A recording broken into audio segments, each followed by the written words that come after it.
Class 10 students, welcome है आपका इस न्यू पार्ट के अंदर। यहाँ पर मैंने आपकी इलेक्ट्रिसिटी चैप्टर को शुरू किया हुआ था, जहां पर हमने इसके शॉर्ट आंसर टाइप और एमसीक्यू को अपना डिस्कस किया था। आज जो हमारा सेशन रहेगा लॉन्ग क्वेश्चन आंसर्स, तो आज हम लोग डिस्कस करने वाले हैं इलेक्ट्रिसिटी के long answer question. So let's start today session. Question number 29 is 3 incandescent bulb of the 100 watt each are connected in a series of an electric circuit. In another circuit, another set of 3 bulbs of the same voltage are connected in the parallel to the same source. हाँ जी, आपके पास यहाँ पर दो combination आपको given दे रखे हैं। एक parallel combination है और एक आपका कैसा कॉम्बिनेशन है, सीरीज कॉम्बिनेशन है। सीरीज कॉम्बिनेशन के अंदर भी आपने बल्ब को कनेक्ट किया और पैरेलल के अंदर भी क्या कनेक्ट किया, बल्ब को कनेक्ट किया। 3 बल्ब को क्या किया, कनेक्ट किया। तो वो ये पूछना चाहता है आपसे, क्वेश्चन क्या है हमारा, right the bulb in 2 circuits glow with the same brightness. क्या दोनों सर्किट के अंदर जो बल्ब की ब्राइटनेस रहेगी क्या वो सेम रहेगी? ठीक है, जस्टिफाई योर आंसर, अपने आंसर को जस्टिफाई कीजिए नाउ। ठीक है, फर्स्ट क्वेश्चन को देख लेते हैं। अगर हम फर्स्ट क्वेश्चन की बात करते हैं, ठीक है, तो हम लोग क्या कर लेते हैं, यहाँ पर हम लोग अपना एक सीरीज में बल्ब बना लेते हैं। ये हमारे बल्ब हैं और हमने इसको किस में बना लिया, सीरीज के अंदर बना लिया।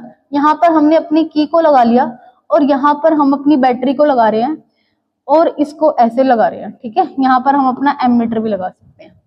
तो हमने यहाँ पर सीरीज के अंदर लगा लिया। तो सीरीज के अंदर यहाँ पर हमारा बल्ब ये B1 है, ये B2 है और ये B3 है। ठीक है, इसका रेजिस्टेंस R होगा, यहाँ पर भी R होगा और यहाँ पर भी क्या होगा, R। तो अगर हम लोग सीरीज के रेजिस्टेंस की बात करते हैं तो हमारा क्या निकल कर आएगा, R प्लस R कितना आ जाएगा हमारा, 3R रेजिस्टेंस आ जाएगा। कितना आ जाएगा, 3R रेजिस्टेंस आ जाएगा। अगर हम वोल्टेज की बात करते हैं V और V को डिवाइड कर देते हैं किससे, 3R से, तो ये हमारी क्या निकल कर आ जाएगी, करंट निकल कर आ जाएगी। आप देख रहे हैं कि जो रेजिस्टेंस है वो 3 टाइम्स हो गया है, तो आपकी जो करंट भी है वो कितनी हो गई, 3 टाइम्स रिड्यूस हो गई। तो ये बात आपको पता होनी चाहिए। अगर हम इसी की जगह पैरेलल कॉम्बिनेशन लेते हैं, पैरेलल यहाँ पर सर्किट लेते हैं जहां पर हमने बल्ब को कनेक्ट किया हुआ है, यहाँ पर हम लोग क्या ले रहे हैं, पैरेलल ले रहे हैं। क्या ले रहे हैं, पैरेलल ले रहे हैं और हमने यहाँ पर क्या लगा दिया, एक वोल्ट मीटर भी क्या कर दिया, लगा दिया। ठीक है, मैंने और चीजें नहीं बनाई है, बस हमें इतनी चीज ध्यान रखनी है। तो यहाँ पे रेजिस्टेंस आपका कितना होगा, R, और यहाँ पर कितना होगा, R, और यहाँ पर कितना होगा आपका R। जब आप पैरेलल में रेजिस्टेंस निकालते हैं तो कैसे निकालते हैं, 1/RP इज इक्वल टू में 1/R प्लस में 1/R प्लस में 1/R। एलसीएम आपका कितना आ जाएगा, यहाँ पर R आ जाएगा 1 प्लस में 1 प्लस में 1 कितना हो जाएगा, यहाँ पर 3/R आ जाएगा। जिसकी वजह से जो आपका RP आपको देखने को मिलेगा वो कितना देखने को मिलेगा, यहाँ पर कितना देखने को मिलेगा, हाँ जी, यहाँ पर क्या था, 1 में आपका RP था। ठीक है, और ये क्या था आपका, ये था। ठीक है, तो ये कितना हो जाएगा, आपका जो रेजिस्टेंस हो जाएगा वो कितना हो जाएगा, 3 टाइम्स हो जाएगा। कितना हो जाएगा, 3 टाइम्स हो जाएगा। क्लियर है अभी सभी को? ओ सॉरी, यहाँ पे मैंने गलत कर दिया। ठीक है, R/3 हो जाएगा। कितना हो जाएगा, R/3 हो जाएगा। क्या हो जाएगा, RP हो जाएगा। यानी कि इस बार जो हमारा रेजिस्टेंस निकल कर आया वो कितना निकल कर आया है, ये थ्राइस हो गया, मतलब रिड्यूस हो गया। वहां पर हमारा कितना आ रहा था, 3R आ रहा था, और यहाँ पर हमारा कितना आ रहा है, R/क्या आ रहा है, 3 आ रहा है। कितना आ रहा है, R/3 आ रहा है। अगर इसमें हमारा क्या हो गया, यहाँ पर रेजिस्टेंस हमारा क्या हो गया, मतलब समझ रहे हो, थ्राइस कम हो गया। वहां पर कितना हो रहा था, ज्यादा हो रहा था, 3 गुना ज्यादा निकल कर आ रहा था।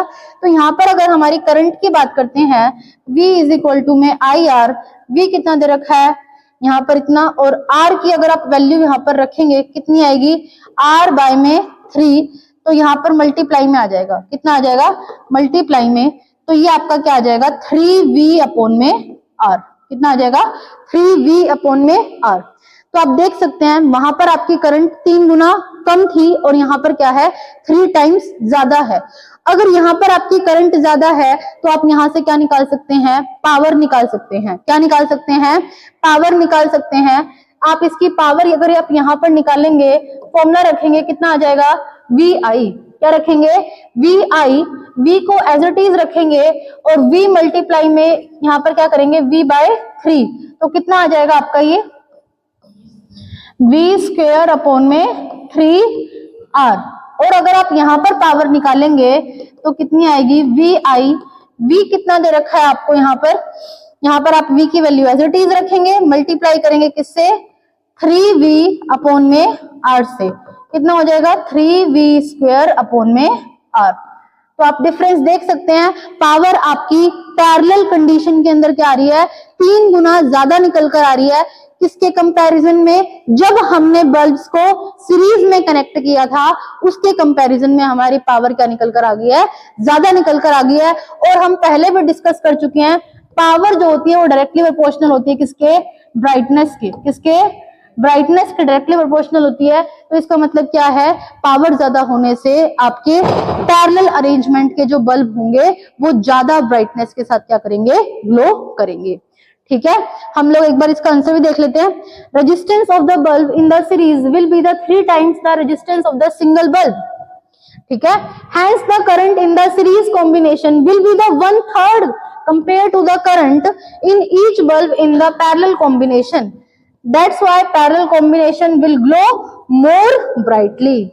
ठीक है, यहाँ पर जस्टिफाई नहीं किया है बट मैंने आपको जस्टिफाई करके दिखा दिया है।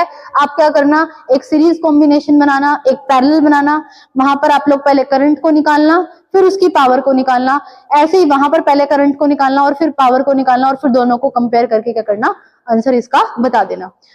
चलिए नेक्स्ट क्वेश्चन की तरफ चलते हैं। Now let the one bulb in both the circuit get fused. अगर इन दोनों सर्किट में से, पैरेलल सर्किट में से भी आपका एक बल्ब क्या कर जाता है, फ्यूज कर जाता है, और सीरीज में भी क्या कर जाता है, एक बल्ब फ्यूज कर जाता है, will the rest of the bulb continue to glow to each circuit. क्या बचे हुए बल्ब भी उसी ब्राइटनेस के साथ ग्लो करेंगे? Justify your statement. हम पढ़ के आए हैं, हमने पैरेलल सर्किट के अंदर क्या पढ़ा था, पैरेलल सर्किट के अंदर हमारा सेम वोल्टेज अप्लाई होता है। अगर पैरेलल सीरीज के अंदर या कॉम्बिनेशन के अंदर हमारा एक बल्ब क्या कर जाता है, फ्यूज कर जाता है, तो बाकी के बल्ब्स के ऊपर कोई भी फर्क नहीं पड़ेगा, वो अपनी सेम ब्राइटनेस के साथ क्या करेंगे, ग्लो करेंगे। बट अगर सीरीज कंडीशन के अंदर, सीरीज कॉम्बिनेशन के अंदर अगर आपका कोई बल्ब खराब हो जाता है तो वहां पर आपकी उसी इफेक्टिवनेस के साथ वो बल्ब ग्लो नहीं करेंगे। तो बात आपको ध्यान रखनी है। ठीक है, तो स्टूडेंट्स ये क्वेश्चन आपको समझ में आ गया होगा। ठीक है, तो चलते हैं अपने नेक्स्ट क्वेश्चन की तरफ। Our next question is state Ohm's law. Ohm's law को हमें क्या करना है, स्टेट करना है। And how can it be verified experimentally, does it hold the under all the good conditions, under all conditions. देखिए ओम्स लॉ क्या होता है आपका, ठीक है, when a physical condition such as temperature, ठीक है, आपका जो टेम्परेचर है वो क्या रहना चाहिए, आपका सेम रहना चाहिए। तो जो आपका करंट फ्लो करता है किसके, एक कंडक्टर के अंदर, वो किसके डायरेक्टली प्रोपोर्शनल होता है, उस करंट के डायरेक्टली क्या होती है, उस वोल्टेज के क्या होता है, डायरेक्टली प्रोपोर्शनल होता है। The current flowing through the conductor is directly proportional to the potential difference apply across the end of a conductor. ठीक है, तो ऐसे इसी को हम लोग क्या बोलते हैं, ओम्स लॉ बोलते हैं। क्या बोलते हैं, ओम्स लॉ। हमें फिजिकल कंडीशंस को क्या रखना है, यहाँ पर सेम रखना है। लाइक टेम्परेचर हो गया, आपका एटमॉस्फेरिक प्रेशर हो गया, आपको क्या रखना है, यहाँ पर सेम रखना है। और जो कंडक्टर में आपका करंट फ्लो कर रहा है वो किसके डायरेक्टली प्रोपोर्शनल, आपके पोटेंशियल डिफरेंस के क्या है, डायरेक्टली प्रोपोर्शनल है। ठीक है, I is directly V is directly to the I. ठीक है, तो आपका क्या निकल कर आ जाता है, v इज इक्वल टू में आई आर आपका निकल कर आ जाता है। ठीक है, where R is the constant of proportionality and it is known as the resistance of the wire. इसी को क्या कहते हैं, वायर का रेजिस्टेंस कहते हैं। Necessary condition for the validity of the Ohm's law is that physical condition आपकी क्या रहनी चाहिए, सेम रहनी चाहिए, टेम्परेचर आपका चेंज नहीं होना चाहिए, एंड कंडक्टर भी आपका क्या रहना चाहिए, सेम रहना चाहिए। यानी जिस मटेरियल का आपने पहले लिया था बाद में भी वो क्या होना चाहिए, आपका मटेरियल सेम होना चाहिए। प्रोसीजर की बात करते हैं। ठीक है, तो यहाँ पर हमें क्या दे रखा है, एक प्रोसीजर का मतलब क्या है, यहाँ पर हमने एक सर्किट बना रखा है। आप देख सकते हैं यहाँ पर हमने क्या लगाया हुआ है, बैटरी को। ये क्या है, हमारा एमीटर। यहाँ पर हमारा क्या है, एक रजिस्टर। ये क्या है, हमारा volt meter.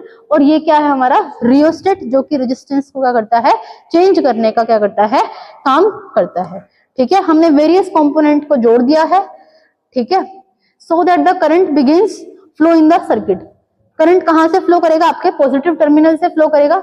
Note down the potential difference across the conductor of the PQ resistance R। ठीक है, ये आपका जो है इसके अराउंड क्या करना है, आपको अपना रेजिस्टेंस नोट डाउन करना है। क्या करना है, नोट डाउन करना है।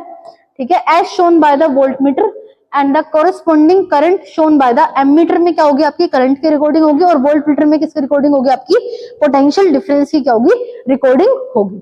Now move the knob of the rheostat, यहाँ पर क्या दे रखा है, rheostat. So the current circuit में क्या हो सकता है, आपका इंक्रीज भी कर सकता है और डिक्रीज भी कर सकता है। रियोस्टेट का मतलब क्या होता है, वेरिएबल रेजिस्टेंस। क्या होता है, variable resistance. Again note down the potential difference and across the conductor. ठीक है, हाँ जी, रिपीट दिस एक्सपेरिमेंट, कम से कम आपको 5 बार ये एक्सपेरिमेंट करना है। हर बार आपकी क्या आएगी, अलग अलग क्या आएगी, रीडिंग आएगी। क्या आएगी, अलग अलग रीडिंग आएगी। और रीडिंग के आने के बाद आप क्या कर सकते हैं, यहाँ पर एक ग्राफ को प्लॉट कर सकते हैं। क्या कर सकते हैं, ग्राफ को प्लॉट कर सकते हैं। ये आपकी वाई एक्सिस है, यहाँ पर क्या रखा जाएगा, पोटेंशियल डिफरेंस, और यहाँ पर क्या रखा जाएगा, करंट। तो आपको कैसा ग्राफ देखने को मिलता है, एक स्ट्रेट लाइन ग्राफ देखने को मिलता है। क्या देखने को मिलता है, स्ट्रेट लाइन ग्राफ देखने को मिलता है। स्ट्रेट लाइन की क्या कंडीशन होती है, वाई mx प्लस में सी क्या होता है, यहाँ पर इंटरसेप्ट जो कि क्या होता है हमारा 0। एक्स एक्सिस, m का क्या मतलब होता है, स्लोप। क्या होता है, स्लोप, और स्लोप क्या होता है हमारा, रेजिस्टेंस। क्या होता है, रेजिस्टेंस। ठीक है, हाँ जी। कंक्लूजन हमने क्या निकाला, from the graph between the V and I we conclude that the I is equal to V which is Ohm's law.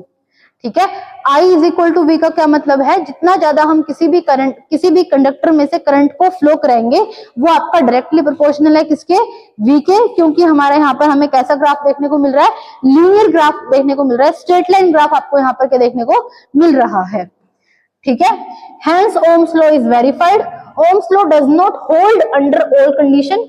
ठीक है, ओम्स लॉ किसके ऊपर एप्लीकेबल होता है, सिर्फ ओमिक कंडक्टर के ऊपर क्या होता है, एप्लीकेबल होता है। नॉन ओमिक कंडक्टर के ऊपर एप्लीकेबल नहीं होता, लाइक इलेक्ट्रोलाइट्स। इलेक्ट्रोलाइट्स का क्या मतलब होता है, मान लो आपके पास कोई भी एक इलेक्ट्रोलाइटिक सोल्यूशन है, जैसे कि मान लो आपने पानी लिया, पानी के अंदर क्या डाल दिया, NaCl डाल दिया। ठीक है, वो भी तो आपकी इलेक्ट्रिसिटी को कंडक्ट करते हैं ना, ये इलेक्ट्रोलाइट्स के ऊपर एप्लीकेबल नहीं होता है। ये बात आपको ध्यान रखनी है। ठीक है, आइए चलते हैं नेक्स्ट क्वेश्चन की तरफ।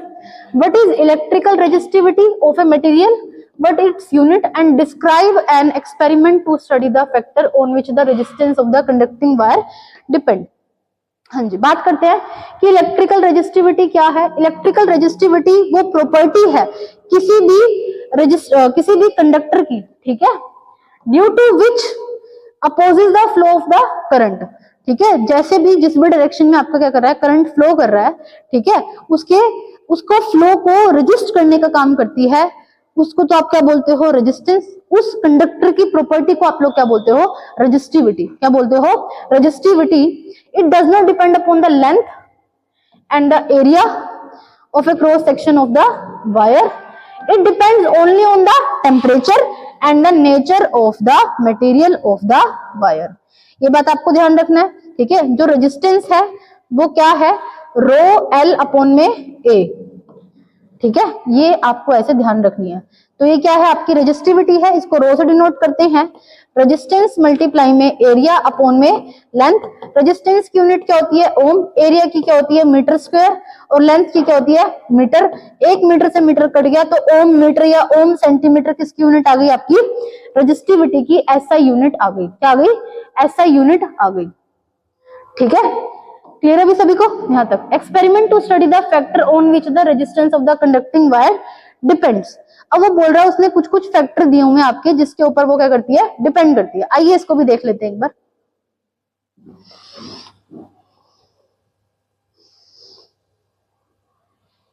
ठीक है, वो क्या करती है, डिपेंड करती है। यहां पर देखना भाई, ठीक है, मटेरियल्स नीडेड। यहाँ पर निक्रोम वायर हमें चाहिए, कॉपर वायर चाहिए, specified dimension as describe below, and ammeter चाहिए, और सेल चाहिए। क्या चाहिए, ये चाहिए। ठीक है, आपको क्या करना है, यहाँ पर पूरा का पूरा एक इलेक्ट्रिक सर्किट बनाना है जिसके अंदर आपका क्या है, सेल भी है, आपका एमीटर भी है, आपकी निक्रोम वायर भी है।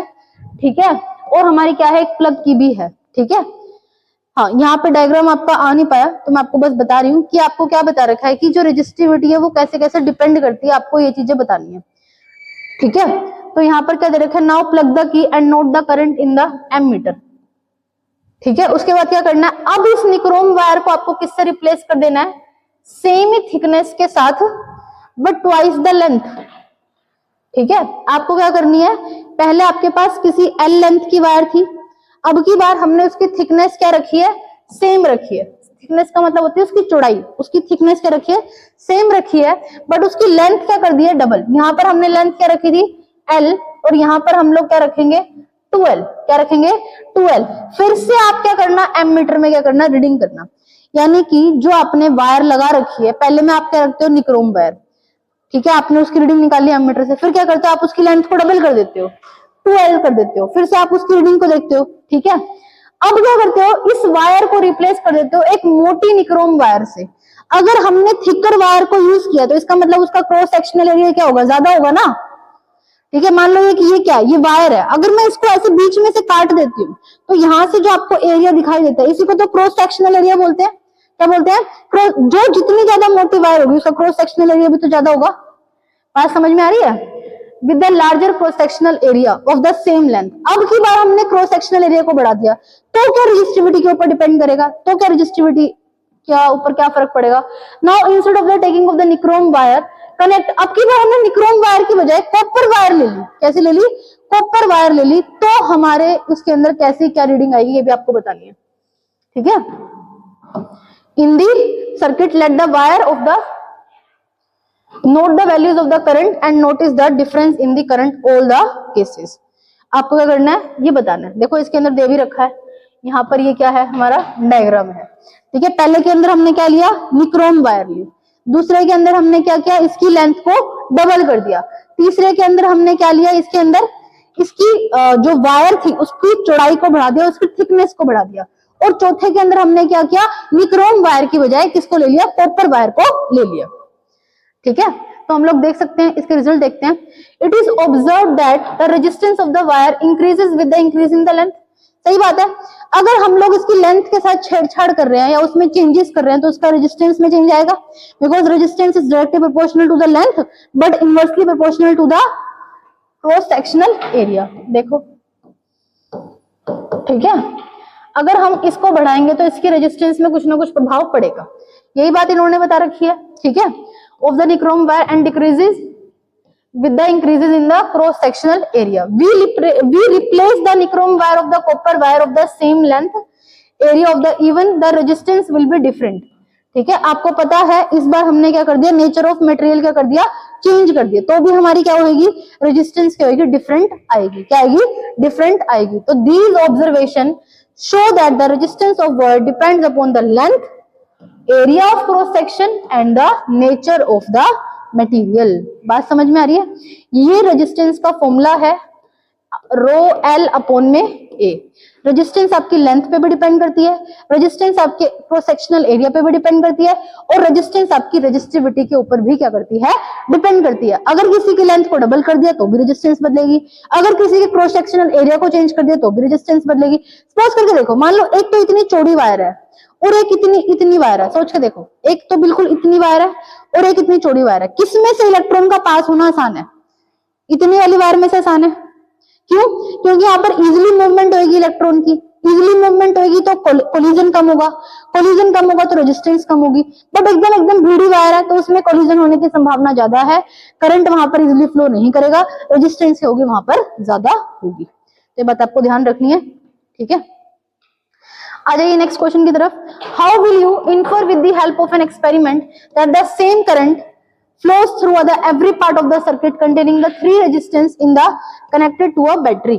वो बोलता है कि अगर हम सीरीज कॉम्बिनेशन को लेते हैं, किसको लेते हैं, सीरीज कॉम्बिनेशन को लेता है, सीरीज कॉम्बिनेशन के ईच एंड एवरी पॉइंट पर हमें एक ऐसी करंट देखने को मिलती है, बिल्कुल सेम करंट देखने को मिलती है, तो बोलता है कि आपको इसको एक्सपेरिमेंटली प्रूफ करना है। ठीक है, देख लीजिए, connect an ammeter in the circuit and the 3 voltmeter across the each resistance. ठीक है, इसका डायग्राम है क्या यहाँ पे, हाँ जी, ठीक है। ठीक है, ये मान लेते हैं ये क्या है, ऐसे है, ये क्या है, ऐसे है, और ये भी क्या है, ऐसे है। ठीक है, इसके अंदर हमने ऐसे कर लिया, यहाँ पर हमने बैटरी लगा दी, यहाँ पर हमने एमीटर लगा दिया और यहाँ पर हमने ये लगा दिया। यहाँ पर हम क्या लगाएंगे, वोल्ट मीटर लगाएंगे, यहाँ पर भी क्या लगाएंगे, वोल्ट मीटर लगाएंगे, और यहाँ पर भी क्या लगाएंगे, वोल्ट मीटर लगाएंगे। कुछ इस तरीके से हमारा डायग्राम बन गया ये, ठीक है। Connect an ammeter in the circuit, the 3 voltmeter across the each resistance shown in the figure. ये आपकी क्या है, फिगर है। Note the reading of the ammeter, ठीक है। अब हमें क्या करनी है, note the reading of the voltmeter, let us say there V1, ये क्या है V1, ये क्या है V2 एंड ये क्या है V3 respectively across the R1 R3 now by the Ohm's law, ठीक है। अब देखिए, अगर आप इसके अराउंड क्या निकालेंगे, करंट निकालेंगे, इसके अराउंड भी क्या निकालेंगे, करंट निकालेंगे, और इसके अराउंड भी क्या निकालेंगे, करंट निकालेंगे। देखो हमने क्या निकाला, I1 V1 अपॉन में R1, I2 V2 अपॉन में R2, I3 VR3 अपॉन में R3, ठीक है। ये क्या है आपका R1 है, ये क्या है R2 है, और ये क्या है R3 है, क्या है R3 है। निकालिए हमने सब में करंट।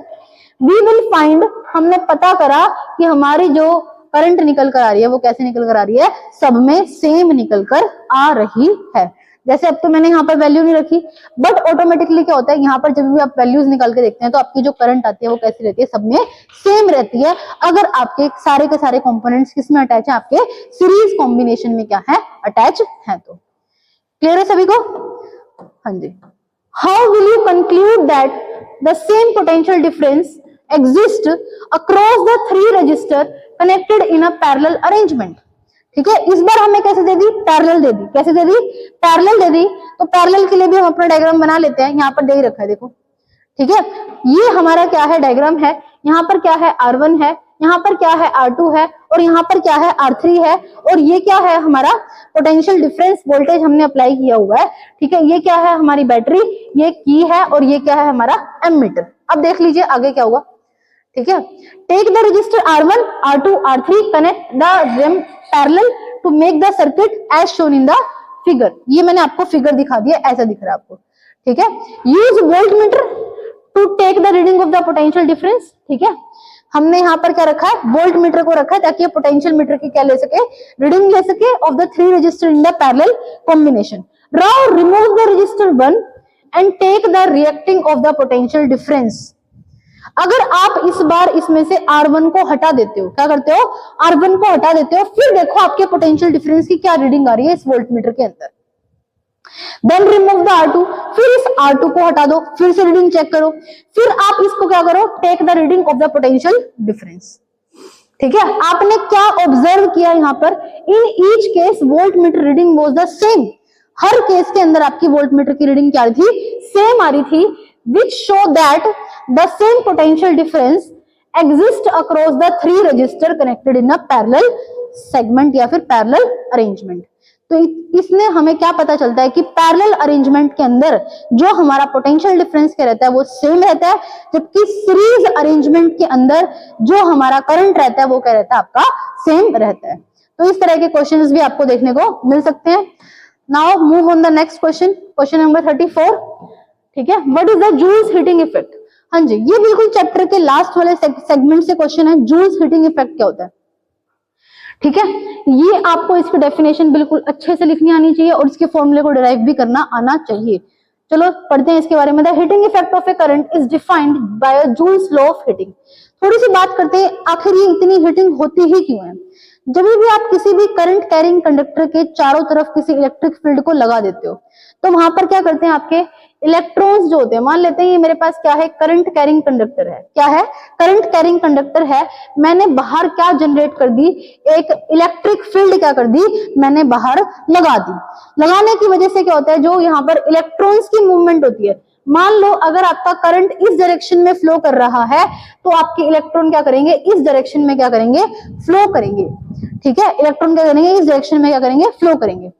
जैसे ही इलेक्ट्रॉन फ्लो करते हैं, मान लो ये किससे बना हुआ है, मुझे नहीं पता ये किससे बना हुआ, मान लो मैंने कॉपर से किससे बना हुआ है, कॉपर से, तो इसके इलेक्ट्रॉन क्या करेंगे, बाहर निकल जाएंगे। क्या करेंगे, बाहर निकल जाएंगे। और निकलने के बाद बीच में ये खोखला एटम बच जाएगा जिसके ऊपर कैसा चार्ज आता है, प्लस चार्ज आता है। कैसा चार्ज आता है, प्लस चार्ज आता है। कैसा चार्ज आता है, प्लस चार्ज। यानी कि अगर अब की बार आप इसको देखोगे तो ये कैसा आपको दिखाई देगा, ये कॉपर प्लस चार्ज आपको दिखाई देगा, कॉपर प्लस चार्ज आपको दिखाई देगा। इसी खोखले को जब आपके इलेक्ट्रॉन रिमूव हो जाते हैं तो उस बचे हुए रिमेनिंग एटम को आप क्या बोलते हैं, उसी को आप लोग क्या बोलते हैं, कर्नल बोलते हैं। क्या बोलते हैं, कर्नल बोलते हैं। जब ये कर्नल बन जाएंगे और ये इलेक्ट्रॉन और कर्नल आपस में जब टकराते हैं ड्यू टू कोलिजन, तो कुछ आपकी काइनेटिक एनर्जी की फॉर्म में या एनर्जी के फॉर्म में हीट प्रोड्यूस होती है। इसी इफेक्ट को हम लोग क्या बोलते हैं, हीटिंग इफेक्ट। क्या बोलते हैं, हीटिंग इफेक्ट। मैं फिर से रिपीट करूंगी, अगर किसी कंडक्टर को इलेक्ट्रिक फील्ड के अराउंड रख दिया जाए तो इलेक्ट्रिक फील्ड के अराउंड रखने की वजह से हमारी करंट जिस डायरेक्शन में फ्लो करती है उसके अपोजिट डायरेक्शन में कौन फ्लो करता है, हमारे इलेक्ट्रॉन फ्लो करते हैं। इलेक्ट्रॉन के फ्लो करने की वजह से उस कंडक्टर के अंदर जो खोखला पार्ट बच जाता है, जो कर्नल बच जाता है, उस कर्नल की और इलेक्ट्रॉन की क्या होती है, आपस में कोलिजन होता है। क्या होता है, कोलिजन होता है। कोलिजन होने की वजह से वहां पर क्या क्रिएट होती है, वहां पर हीटिंग क्रिएट होती है, वहां से कुछ फॉर्म में एनर्जी क्या निकलती है, आपकी बाहर निकलती है। ठीक है, ये बात मैंने आपको बता दिया था। Heating effect of the current is defined by joules law of heating. It is also called ohmic heating, because इसे कौन से कंडक्टर कर रहे हैं, ओमिक कंडक्टर कर रहे हैं, तो इनको हम लोग क्या बोल देते हैं, ओमिक हीटिंग बोल देते हैं। एंड रेजिस्टिव हीटिंग इनको बोल देते हैं। In a conductor when electric field is applied across it and, ठीक है, the free electron available in this start drifting opposite to the direction of the electric field. यही बात मैंने बताई है। ठीक है, these electron collide with the atoms which have the lost the electron. किसके साथ कोलाइड करेंगे, ऐसे एटम जो कि अपने इलेक्ट्रॉन को लॉस कर चुके हैं, जिनको हम लोग क्या बोलते हैं, कर्नल। ठीक है, as a result of these collision some of the energy of the electron transfer to the atom which vibrate violently and gain energy, this is known as, इसको क्या बोलते हैं, वो हीट जनरेट करते हैं कंडक्टर को। ग्रेटर द करंट, जितना ज्यादा करंट होगा, greater will be the rate of collision, उतना ही ज्यादा कोलिजन का क्या होगा, रेट होगा, और greater will be the heat produce, और उतनी ही ज्यादा क्या होगी, आपकी हीट प्रोड्यूस होगी। किसने दिया था, जूल नाम के साइंटिस्ट ने दिया था। क्या बोल देते हैं, जूल्स हीटिंग इफेक्ट। क्या बोल देते हैं, जूल्स हीटिंग इफेक्ट इसको बोल देते हैं। According to the Joule's law of the heating, heat produce in a wire is directly proportional to the, ठीक है, ये आपकी हीट है, डायरेक्टली प्रोपोर्शनल है किसके, आई स्क्वायर के। किसके डायरेक्टली प्रोपोर्शनल है, रेजिस्टेंस के। किसके डायरेक्टली प्रोपोर्शनल है, करंट के। तो ये बात आपको पता होनी चाहिए। क्लियर है भी सभी को, सबको क्लियर है, ठीक है। हाँ जी, एप्लीकेशन की बात कर लेते हैं। कहां कहां पर हमारी joules law of heating effect आपको देखने को मिलता है, कहां कहां पर देखने को मिलता है। आपकी रोड होती है, ठीक है, आपकी इलेक्ट्रिक आयरन होती है, ठीक है, सर्दियों में हम लोग हीटर का यूज करते हैं, हम प्रेस का यूज करते हैं, आयरन का यूज करते हैं, ठीक है, रोड का यूज करते हैं। किसके एग्जांपल है ये सारे, जूल्स हीटिंग के डेली लाइफ एग्जांपल है। बल्ब के फिलामेंट के अंदर हम लोग क्या करते हैं, इसको यूज करते हैं। The heating effect of the current is utilised in the working of the electric heating appliances such as electric iron. बेटा इसका मतलब ये है कि वो जो हीट आपकी बाहर निकल रही है उसका यूज हम लोग कहां पर कर सकते हैं, ठीक है, उसका यूज हम, गीजर इसका एग्जांपल है, प्रेस इसका एग्जांपल है, समझ में आ रही है बात। तो हम इसका यूज कहां पर कर सकते हैं, हीटर्स हो गया, गीजर हो गया, इलेक्ट्रिक केटल हो गई, इलेक्ट्रिक टोस्टर हो गया, इलेक्ट्रिक ओवन हो गया, ये सब क्या है, इसके एग्जांपल है। ठीक है, find out the flowing in the electric circuit given in the figure. हाँ जी, ये आपको एक फिगर गिवन दे रखी है, ये फिगर है, आपको ये मेंशन मिलेगी, ठीक है, ये फिगर आपको मेंशन मिलेगी। तो क्वेश्चन आपसे क्या पूछ रहा है, effective resistance of the 2 8 ohm resistance in the combination, ठीक है, वो पूछ रहा है इफेक्टिव रेजिस्टेंस बताइए इनका, निकाल देंगे इफेक्टिव रेजिस्टेंस। कैसे कॉम्बिनेशन है ये, पैरेलल कॉम्बिनेशन है, और पैरेलल के लिए हम क्या करते हैं, 1 में आरपी, 1 में 8 प्लस में 1 में 8, एलसीएम कितना आ गया 8, ऊपर कितना आएगा 1 प्लस में 1 कितना आ जाएगा 2 में 16, कितना आ जाएगा 1 में 8, तो आरपी हमारा कितना निकल कर आ जाएगा 8 ओम निकल कर आ जाएगा। कितना निकल कर आ जाएगा, 8 ओम निकल कर हमारा आ जाएगा। ठीक है, कितना निकल कर आएगा, 8 ओम हमारा निकल कर आ जाएगा। ठीक, क्या कर दिया मैंने, 4 लिखा है क्या, 8 और इसको काटेंगे तो कितना आ जाएगा 1 में 4, और आरपी कितना आएगा हमारा 4। देख लेते हैं, यहाँ पर हमारा आंसर भी दे रखा है, ठीक है, तो आप इसको पैरेलल कंडीशन के साथ लगा के क्या कर सकते हैं, अप्लाई कर सकते हैं। ठीक है, हाँ जी, नेक्स्ट क्वेश्चन देखिए, current flowing through a 4 ohm resistor, इसमें से करंट बताना कितना फ्लो करेगा। देखिए इसमें से कितना करंट आपका क्या करेगा, फ्लो करेगा। अब देखना क्या ये सीरीज में नहीं हो गई क्या? अब देखो क्या ये सर्किट कुछ ऐसा ऐसा नहीं बन गया क्या? यहां पर कितना आ गया आपका 4 और यहां पर आपका कितना आ गया 4।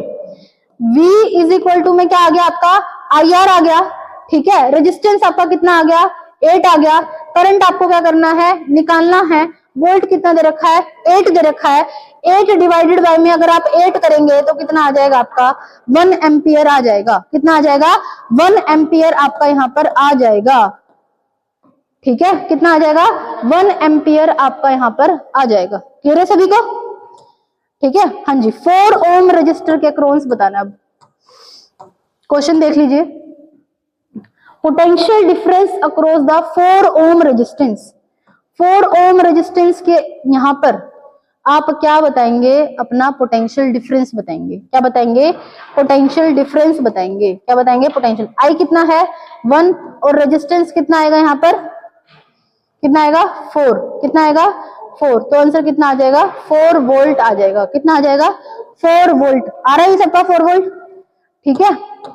हाँ जी, पावर डिसिपेटेड बताएंगे 4 ओम रेजिस्टेंस में। यहाँ पर अगर आप पावर निकालेंगे तो कितना आ जाएगा V कितना है 4 और I कितना है यहाँ पर 1, तो पावर भी कितनी आ जाएगी 4 वोल्ट आ जाएगी।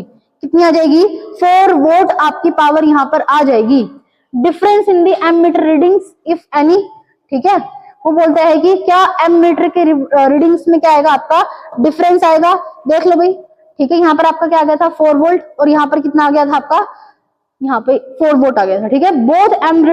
बोथ एमीटर A1 और A2 will record the same reading because they are connected in the series। क्योंकि किसमें कनेक्टेड, आपके सीरीज में कनेक्टेड है, तो इनके डिफरेंस रीडिंग कितनी आएगी यहाँ पर 0 आ जाएगी। कितनी आ जाएगी 0 आ जाएगी। तो इसी के साथ आपके सारे के सारे क्वेश्चन एनसीईआरटी एग्जाम्पल के इलेक्ट्रिसिटी चैप्टर के यहाँ पर खत्म हो जाते हैं। मिलते हैं अपने नेक्स्ट लेक्चर के अंदर, जहां पर हम लोग शुरू करेंगे। चलो देखते हैं हम लोग क्या शुरू करते हैं, ठीक है। आज के लिए इतना ही। Thanks for watching.